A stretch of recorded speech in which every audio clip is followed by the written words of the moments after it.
Mon cher frère en Christ, que la grâce, la paix, la miséricorde de notre Seigneur Jésus-Christ soit abondamment multipliée. Shalom et bienvenue dans cette nouvelle vidéo de 7 minutes de pain quotidien du 11 juillet 2026. Nous poursuivons notre lecture dans le livre de Actes des Apôtres, chapitre 15. Et nous allons lire aujourd'hui le verset 22. Nous avons vu dans la vidéo précédente la fin du discours de Jacques qui avait pris la parole lors de ce concile à Jérusalem, où il a fait savoir que le Seigneur avait déjà prophétisé depuis l'Ancien Testament par la bouche de ses serviteurs les prophètes que le salut devait également aller chez les païens dans les nations païennes et que eux aussi connaîtraient la grâce d'être appelés enfants de Dieu. Et justement, c'est un point qui était à l'ordre du jour, ou sinon le point principal, car des hommes venus de la Judée ont commencé à enseigner qu'il ne suffit pas juste d'être sauvé, d'être né de nouveau, mais qu'il faut également observer la loi de Moïse, observer la circoncision de la chair. Et donc les apôtres unanimement ont refusé cela. Dans les vidéos précédentes, nous avons vu que l'apôtre Barnabas a refusé cela, l'apôtre Paul a refusé cela, l'apôtre Pierre a refusé cela. Et maintenant, l'apôtre Jacques aussi donc, a pris la parole pour dire qu'en effet, cela n'est plus d'actualité. Et la seule chose qu'ils ont donc recommandé, ils ont dit, ne créez pas de difficultés aux païens qui se convertissent en mettant sur eux un joug que eux-mêmes n'ont pas pu porter des juifs, c'est-à-dire observer la loi, mais simplement de leur recommander de ne pas de s'abstenir des souillures du monde, des souillures des idoles, de la débauche, des animaux étouffés et du sang. Voilà ce qu'ils ont demandé qu'on dise aux païens qui viennent de se convertir.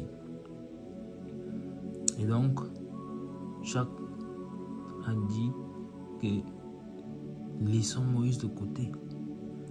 Laissons Moïse de côté car chaque jour dans le sabbat, chaque sabbat, on a des personnes qui le prêchent. Il est question maintenant de parler du Seigneur. De parler du Seigneur. De parler du Seigneur, c'est sa nouvelle alliance. La nouvelle alliance qui est venue établir. Alors, le verset 22 va continuer maintenant. Et c'est justement ce que nous avons demandé à la fin de la vidéo précédente, au verset 21. Comme il a fini son discours, que vont faire les apôtres? Mais quelle sera la décision? Quelle sera la suite? Vont-ils comprendre ce qu'il vient de dire là? Car lui, il avait une approche différente, en ramenant les Écritures, en citant les Écritures. Et ça, c'est une bonne chose, une très bonne chose, de toujours amener la parole de Dieu au centre, qui, elle habite, qui, elle, qui permet de faire cesser toute discussion. Jusqu'ici, c'était des expériences que chacun a vécues dans les uns et les autres, en commençant par l'apôtre Pierre, l'apôtre Paul et Barnabas, comment dans la maison des païens, comment au milieu des païens, le Saint-Esprit s'est glorifié. Et là maintenant, donc, Jacques nous dit, il est écrit. Voilà, il est écrit. Alors, le verset 22 nous dit ceci, c'est la suite. Alors, il parut bon aux apôtres et aux anciens, et à toute l'église de choisir parmi eux, et d'envoyer à Antioche avec Paul et Barnabas, Jude appelé Barsabas et Silas, hommes considérés entre les frères. Amen. Je lis le verset 22. Alors il parut bon aux apôtres et aux anciens, et à toute l'église de choisir parmi eux d'envoyer à Antioche avec Paul et Barnabas, Jude appelé Barsabas et Silas, hommes considérés entre les frères. Amen. Donc, les apôtres se sont entendus. Et regardez d'abord comme la manière dont le verset commence. Alors il parut bon. Alors ce alors nous permet de comprendre que effectivement la prise de parole de Jacques, la position de Jacques, le plan de Jacques a trouvé faveur auprès des apôtres. Et quelle a été leur réaction? Ils ont donc dit, renvoie maintenant donc Paul et Barnabas à Antioche. puisque c'est à Antioche que ces hommes de la Judée étaient venus avec cet enseignement. Ils ont dit maintenant, renvoyons Paul et Barnabas à Antioche. Et rappelons que ça aussi, c'est la sagesse. Parce que si c'est juste Paul et Barnabas qui rentraient, il dit, nous sommes allés à Jérusalem comme nous avons envoyé pour traiter cette question. Et voici ce que le Saint-Esprit dit. Nous avons exposé la chose aux apôtres du Seigneur, aux anciens. Et voici ce que le Saint-Esprit dit. Il dit que, en effet, on ne doit pas encore chercher à accomplir la loi de Moïse. Ça aurait été facile. Il y aurait certainement eu encore les incrédules. Alors la sagesse du Seigneur, le Seigneur a accordé la sagesse aux apôtres et aux anciens afin qu'ils puissent renvoyer avec eux Paul et Barnabas avec d'autres frères. À savoir qui? À savoir ici clairement Jude et Silas. Jude et Silas.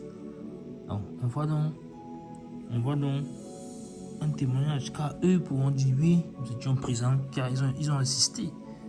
Ils ont assisté à ce concile. Ils pourront dire oui, nous sommes témoins que le Seigneur a dit ces choses.